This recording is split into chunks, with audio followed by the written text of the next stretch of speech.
and I'm very pleased to welcome Swanim Wagle to the stage to come and present it. Dr. Wagle, you're welcome.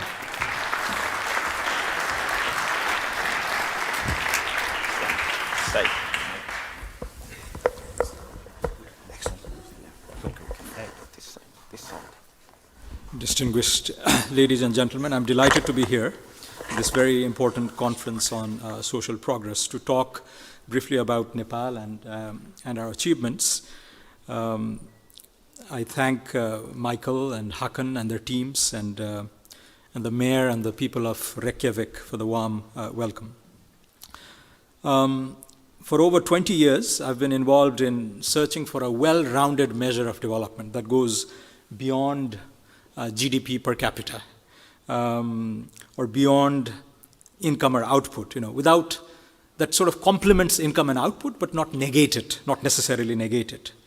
And I've worked on several human development reports, and when this first came out in 1990, Mahbub al-Haq, together with Amartya Sen, the pioneer of Human Development Index, said, the GDP was such a vulgar number, vulgar index, and you need to go beyond this vulgarity to represent the richness of the diverse facets of development. But there were very early criticisms of the HDI, which we heard today as well, that it correlates well with GDP per capita, and it's a very narrow measure. Now the usual defense was, well, the concept of human development draws on the philosophical works of Amartya Sen is much broader than the measure of human development. But what I see with the SPI is really trying to take on that criticism and really widen and expand both the concept and the scope of social progress and human achievements, and that's really welcome. Is my presentation playing or? Okay. So what I'll talk about briefly, I have very few slides, and given the limitation of the time, we heard that Nepal stands out quite strongly on the basic human needs dimension of the 3 dimensions in the Social Progress Index. Now at a very low income low level of development, we're talking about very basic medical care, very basic nutritional requirements, very basic shelter and housing needs, personal safety and water and sanitation. Can you go to the next slide? Here. Good. I would have used the SPI, but it doesn't go back in time enough. I'm starting from 1970 onwards. Here I just show sort of a time series from 1990. This graph is very interesting, and it supports everything that was said by Professor Michael Porter and is embodied in the work of the Social Progress.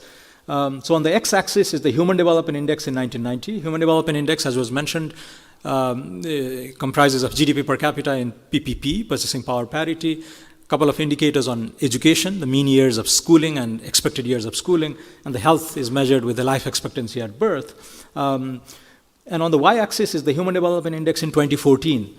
Now, the 45-degree diagonal, the blue diagonal, if you are above the diagonal, it shows that you made progress in the Human Development Index, and possibly in the Social Progress Index, if we can have the data to sort of go back in time.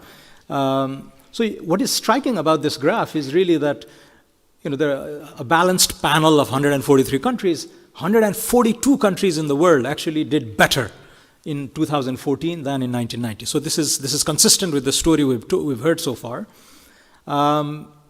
With the exception of one country, Swaziland, which seems to have regressed. And when I did this analysis 3 years ago, there was also Lesotho and Zimbabwe that sort of was struggling. It was at pretty much the same level of human development in 1990. In 2012 or 13 as it was in 1990.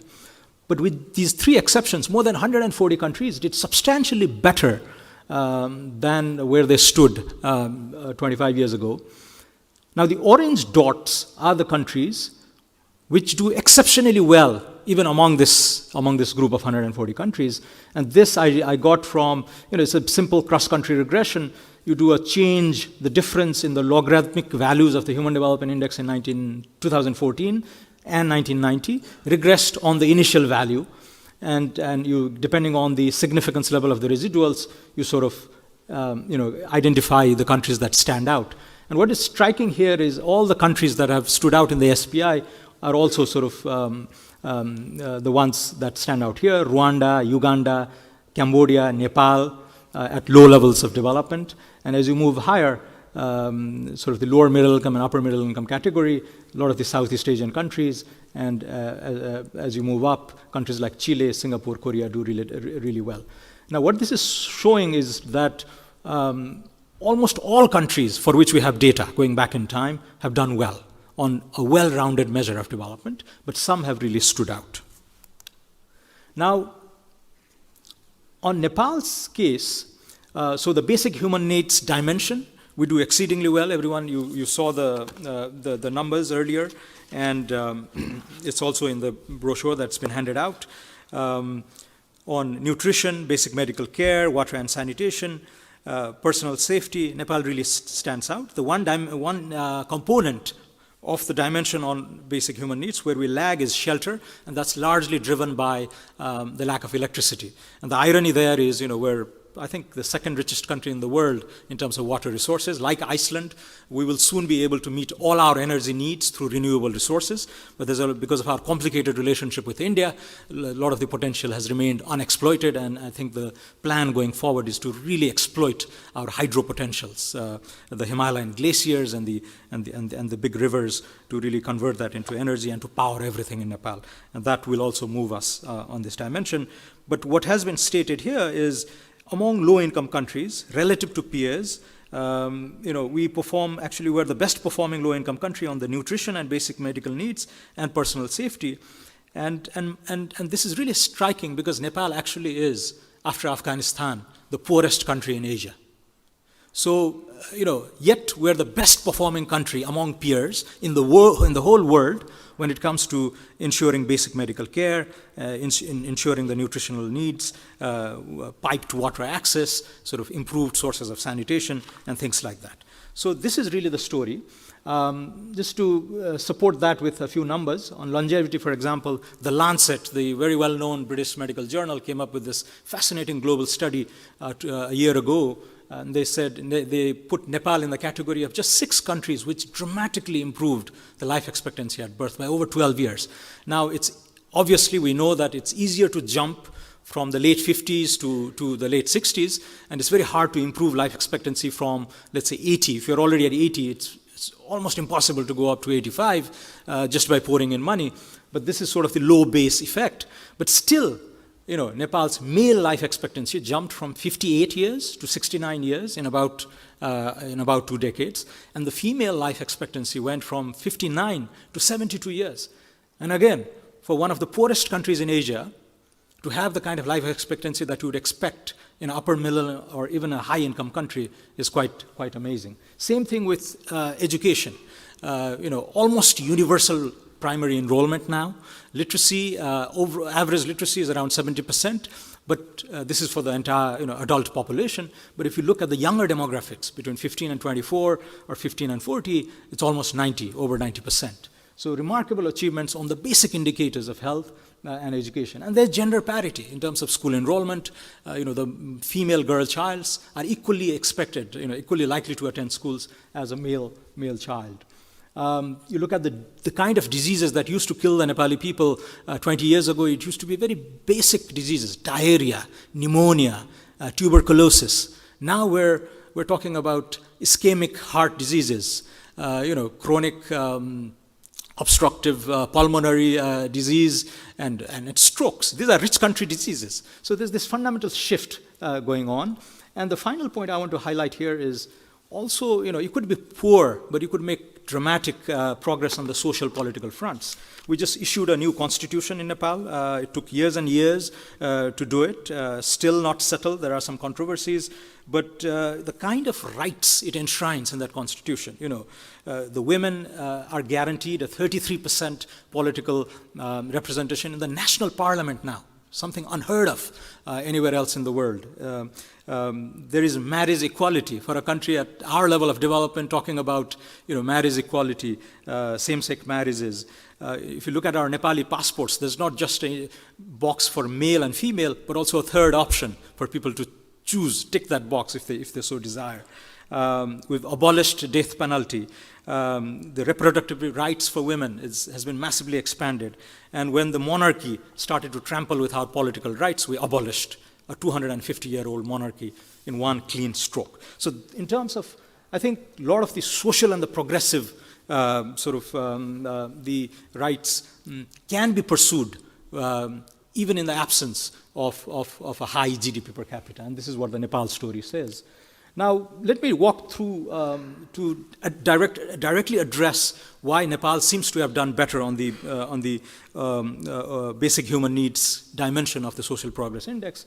I mean, these are, we haven't done very rigorous exercises, quantitative exercises, but these are my informed hypothesis from the perspective of my previous role as a senior policymaker. I think the first thing is to acknowledge that this is simply a mathematical thing. We started from a very low base, and with the off-the-shelf technologies available in the world, it is very, very easy to make that quick leap, even at very low levels of income. However, we have been spending at a very high level on a sustained basis for years. Now, there's usual issues with governmental spending, a lot of inefficiency, a lot of waste, a lot of corruption. You don't reach your targeted groups.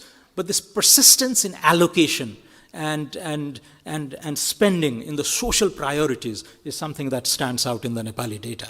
Mahbub al-Haq in 1994-95 talked about the 2020 compact, which basically meant that countries should be allocating at least 20% of their budget on these basic priorities: health, water and sanitation, family planning, literacy, and called upon the development partners to allocate at least 20% of their aid money also on these priorities. I think Nepal meets that test. So the first answer is really low base, but this persistence in social spending. So the priorities haven't, there hasn't been a derailment of those core priorities. The second point is really that the way we've addressed at least our health and the education sectors has been a holistic approach rather than a project and a very piecemeal approach where, we've talked about national curriculum framework. All the donors are expected to pool their resources. It's not, the British doing their own thing and the Americans doing their own thing, but all the donors are expected to pool their resources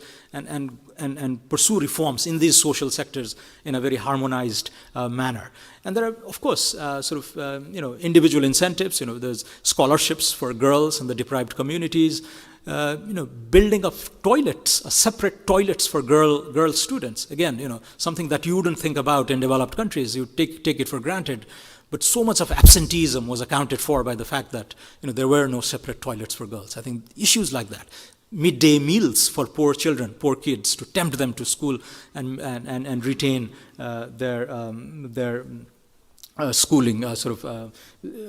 These things have also played a role, but going forward, teacher licensing and learning assessments and the curriculum reforms have also played a big role in Nepal. So this is one of the success stories. The third is, we've had multi-party democracy since 1990, and one of the core demands of the elected MPs at our level of development is basic trails and roads, a health check post in the village, a primary school in the village, and water and sanitation, sort of access to piped water.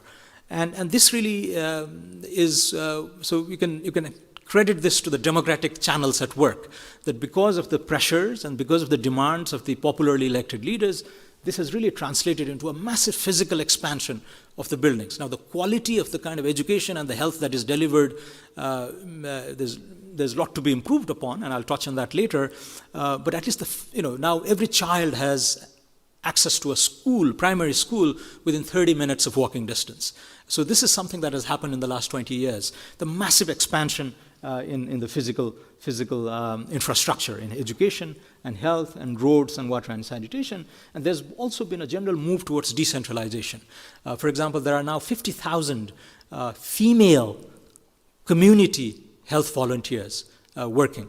It's very difficult to assign doctors and well-trained health professionals to go and serve in the remote villages where there are lacking facilities. But if you train somebody from in that village, somebody reasonably better educated, because we're talking about antenatal care, helping with the institutionalized delivery, things like that, that really give us this big leap in the early stages of health health outcomes. So similarly on the schools, a lot of the primary schools are managed by the communities themselves. So it's this massive expansion as well as a move towards decentralization in terms of managing these services, public service delivery, that has really worked in Nepal. The fourth point to note is, the private sector has been opened up. I mean, this is not just the state responsibility. There are the excellent schools that are now being run by the private sector, excellent hospitals in Kathmandu, and some of the urban areas that are being run by the private sector. Now, this has increasingly have implications for equity and in terms of access, but when it comes to enlarging public service delivery to middle class people, I think this has played a role. And even in the rural areas, I think the complementary infrastructure, the fact that you have a black-topped highway or water and sanitation has a direct relationship on the decline of mortality rates. Kids dying of diarrhea and pneumonia and the TB, the biggest killers 20 years ago, it's really disappeared. And we've moved to another generation of sort of diseases. And the final point to note is, like many countries in sub-Saharan Africa, Nepal also went through a very painful period of civil conflict, armed conflict.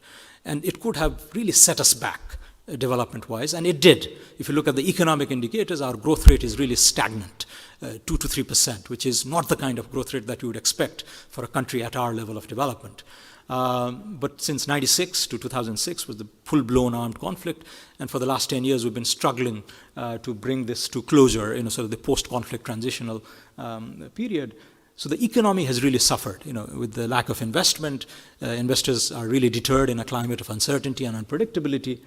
But what happened on the social front was really interesting, and this is my hypothesis, that even during a full-blown armed conflict, the social gains were shielded.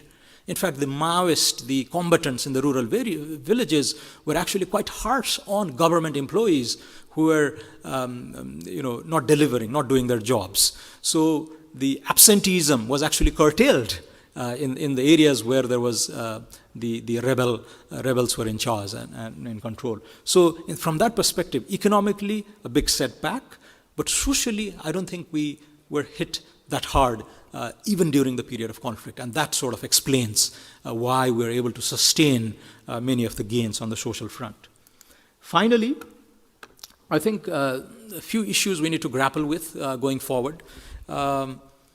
As was seen in the Professor Michael Porter's graph, it's very easy to make that leap when you are really low, at low level of development. And it's a non-linear thing. So Nepal probably has reached that point where issues of quality and reaching the unreached is going to be a big challenge going forward. So, so the first generation low-hanging gains have been reaped.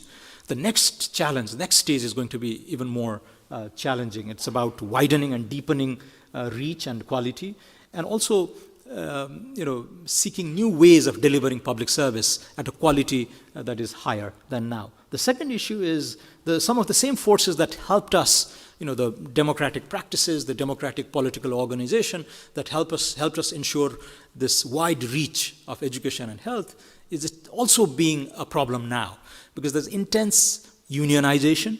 Almost all the civil servants, almost all the public school teachers, and almost all the public service health professionals are affiliated to at least one political party. And what that has become now, and increasingly it's becoming evident, that it's become a cover for malperformance. So we can't fire these guys because they're protected by political parties. And, and so this brings in these very messy incentive problems. If you can't fire the bad performers, and if your next challenge is to ensure higher quality, yet the providers of those services are shielded through political apparatus, it's going to be very challenging. And this is something I think when you look at low-income countries, this will be an issue. And finally, the challenge is really, how do we leverage the new technologies, the new techniques that are at our disposal? Teaching a school child is very different now than when I went to school in Nepal, for example. There's internet, there's all this tablet, and so long-distance training, and some work that is being done by through the randomized controlled trials and the work of Abhijit Banerjee, Esther Duflo, that kids are going to school in large numbers, almost in terms of primary level, it's universal, but they're not learning much. Again, this goes back to the quality issue. And how do we, grapple with the incentive problems to really tackle the quality challenges head on? And so I end with some sort of, maybe I throw this idea. I mean, this is something that has been bothering me as well. So we can be celebratory on meeting the first generation challenge, but going forward, the days are going to be even more challenging. And this is where, especially in health and education, how do we find, if the state provisioning of public services is wanting for a variety of reasons, the private sector has issues with equity and access. How do we find that middle ground where you leverage the strengths of both sectors? And this is where sort of the PPP, I think, has a role to play. Yet globally, we don't have too many great successes on PPP. But something we're trying in Nepal, and I end with this thought. For example, there's a couple of doctors based at Harvard working with Nepali NGOs, have piloted a model of health provisioning in a very remote district in western Nepal. It's called Possible. And what they're doing is they're leasing the property from the government. So the land and the hospitals are leased from the government, but the actual service is provided by the private sector. And whatever the government would have spent on that facility on its own, you sort of get a portion of that as a grant. And these guys are providing world-class healthcare in one of the most inhospitable terrains in the world, in the rural mountains of Nepal, world-class treatment at very low cost. And I think this is a model. I mean, the issues of replicability and others need to be probed.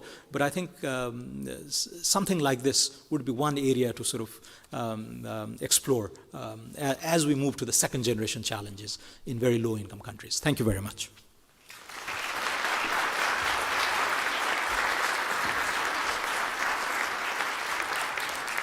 Swani, thank you so much. I think that segue into these second generation challenges, that collaboration across sectors issue, I think is something we're going to come up a lot more in conversation.